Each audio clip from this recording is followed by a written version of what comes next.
Now, some people use these terms interchangeably as if they're all the same thing. They're not. They're not. They're doing different things, not the same. So let me talk about the difference. Revision is focused on what we call higher order concerns. Not more important, they just come first. They're a higher priority. This you do before the other one, right? So revision, you are focused on ideas and organization. So you're not worried about grammar, punctuation, spelling. That's later. No. You're focused on the ideas. Why? Because again, you're double checking your purpose, right? If your purpose was to write, it has to be 750 words, it has to include this, it's got to have a clear thesis statement, whatever the instructions are. That's what you're looking for. Then you're looking at, did I do it well? Is this good? Is this clear? Could it be better? And so you want to focus on the ideas and the organization, make corrections as necessary to improve clarity and polish. So you're focusing on the ideas. Did I give enough examples? Do I have details that just aren't relevant? Is the way I presented it confusing? Do I need to do more? Do I need to do less? These are questions that we answer with revision. Now, once you've got this done, this is a great place to be. When you're on the editing stage, oh yeah, you're almost done. Because at this point, you have identified your purpose. I'm just going to restate the whole writing process, right? You've identified your purpose. You came up with ideas. You narrowed down the ideas that you were going to use. You put those ideas in order, and you made sure that they would satisfy the purpose of the assignment. Then you took that and you put them, you wrote it out. You wrote your draft. Then you looked at the draft, which met the minimum requirements for the assignment, and you made sure it did everything it was supposed to do, and then you fixed it so it could be even better. The only thing that could be left at this point are just the small things, the mistakes. Fix the spelling, change this, indent that. That's why these are lower order concerns.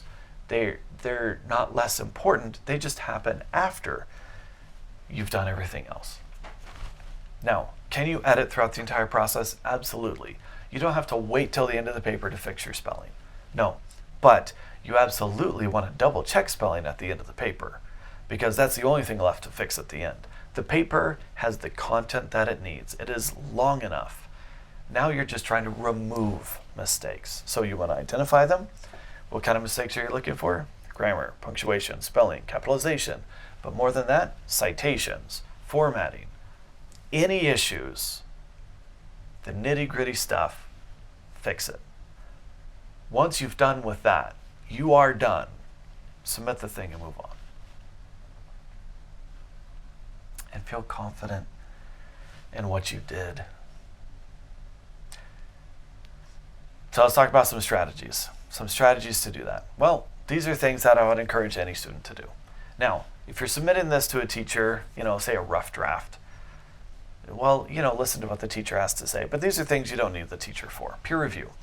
Have another student, a friend, someone that you trust, read your paper, check for clarity, check for purpose. This is the direction that I give my students when they are doing peer review. I say, all right, don't worry about grammar, punctuation, and spelling.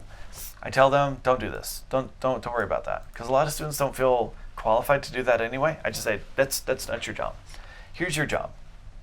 Your job is to make sure that you understand their point, that it makes sense, and then from there, maybe make some recommendations to focus on this, clarity and purpose.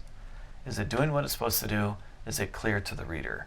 Those are things you don't need to be an expert in grammar, punctuation, and spelling to answer, but a reader is an expert in what they understand. And if you want to communicate to the reader, then you need to be able to present it in a way that works for them. So that's something that you could do in peer review. Tutoring. I teach at Eastern Arizona College. We have lots of tutoring opportunities for our students, both in person, online. Use tutoring. You can do all the things, right? You can get peer review, then you can go see a tutor. If it's important to you that you do well, that you improve, your writing, that you see what other people think about it, take the time. Go see a tutor. Go get help. And of course, we can talk about the computer-based tools. The things that are built into your programs. You spell check, your grammar check. As I've been writing lately, and just in Microsoft Word, there's like recommendations and predictive text that are popping out. That's AI. Like, they're guessing the word that I'm trying to say. It's built into our email. It's all these things. It's starting to show up everywhere, and we know more is even coming. On top of that, could you dump it into ChatGPT and say, all right, analyze my paper for weaknesses? I would encourage you to use a prompt if you're going to use ChatGPT for something like this. Create a writing prompt, because you have to do prompts for ChatGPT, that lines up with the rubric that you're being graded by, and then include the paper, spit that out, and see what it comes up with. On top of that, you could also ask it to fix grammar, punctuation, and spelling. But don't trust everything that it's going to do. Double check whatever changes it did that you're okay with. Those are things you can do.